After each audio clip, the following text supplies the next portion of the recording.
नमस्कार, मी प्रियांका। मी तुम्हाला आज गोडाचा पदार्थ म्हणजे ओल्या नारळाच्या वड्या करून दाखवते।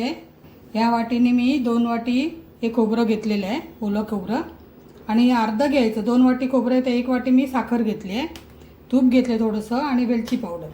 खोबरं पण तुम्ही वरचं पांढरा असतं ना तोच भाग खोडून घ्यायचा, काळा भाग घ्यायचा नाही, म्हणजे कसं आहे पांढरं शुभ्र आपल्याला खोबरं मिळतं।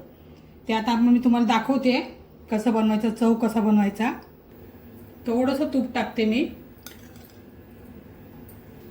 आणि आता हे खोबऱ्याचा चव आहे ना मी याच्यावर टाकते, जरा परतून घेते चांगला।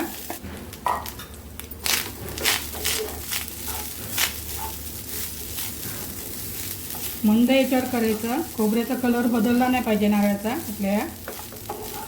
जास्त मोठा गॅस केला तर लाल होईल खोबरं। मीडियम गॅसवर परतायचं खोबरं।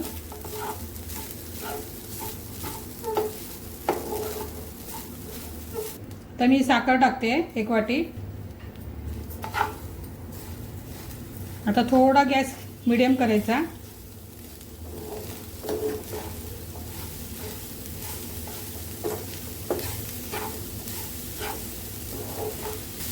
साखरेला पाणी सुटेल, आता हे मिश्रण परत पातळ होईल।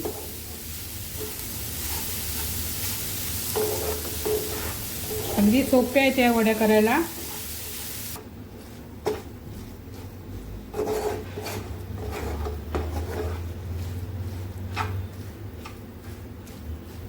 आता हे आपलं सारण सुकलं आहे चांगलं। होया, आता मी वेलची पावडर टाकते। वेलची पावडर शेवटी टाकायची।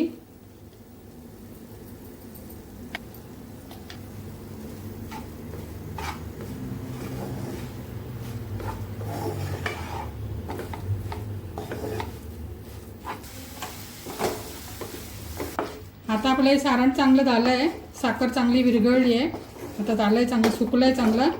आता आपण ताटात थापायला घेऊया। आता मी ताटात थापायला घेते। मी ताटाला चांगलं तूप लावून घेतलं होतं, अगोदरच तयारी करून ठेवली होती। आता मी त्याच्यात थापायला घेते।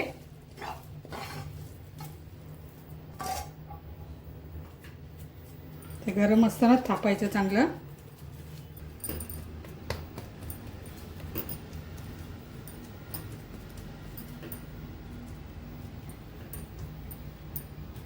गरम असतं, सावकाश थापा।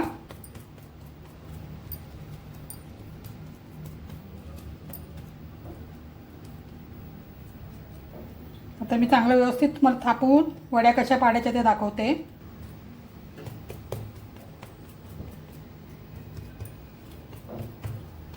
जास्त पातळ नाही करायच्या, जाडच ठेवायच्या। आता हे सारण चांगलं थापून झालंय, मी हाताने चांगलं व्यवस्थित तापलंय। आता मी ओलसर असतानाच मी कापून दाखवते तुम्हाला वड्या, कारण सुकल्यानंतर वड्या चांगल्या पडत नाही। हे बघा, असं ओलं असतानाच कापून घ्यायच्या, सुकल्यानंतर ना वड्या बरोबर पडत नाहीत मग त्या।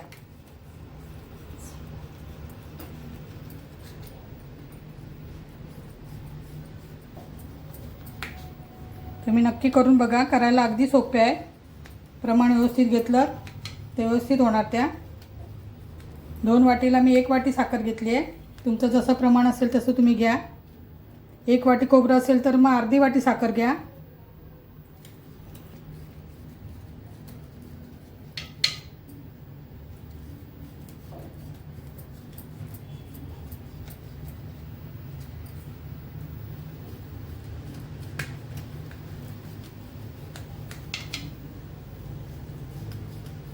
अशा तऱ्हेने आपल्या कापून झालेले आहेत, मी तुम्हाला नंतर काढून दाखवते। अशा तऱ्हेने आपल्या नारळी वड्या तयार झालेल्या आहेत, छान झाल्या आहेत। तुम्ही अशा करून बघा नक्की नारळी पौर्णिमेला। आता तुम्हाला मी दाखवते कशी झाली आहे, हे बघा, अगदी खुसखुशीत झाली आहे बघा, छान झाली आहे। अशा पद्धतीने तुम्ही नक्की करून बघा। माझी ही तुम्हाला नारळी वड्याची रेसिपी आवडली असेल तर तुम्ही माझ्या व्हिडिओला नक्की लाईक करा, शेअर करा आणि माझ्या चॅनलला सबस्क्राईब करा। धन्यवाद।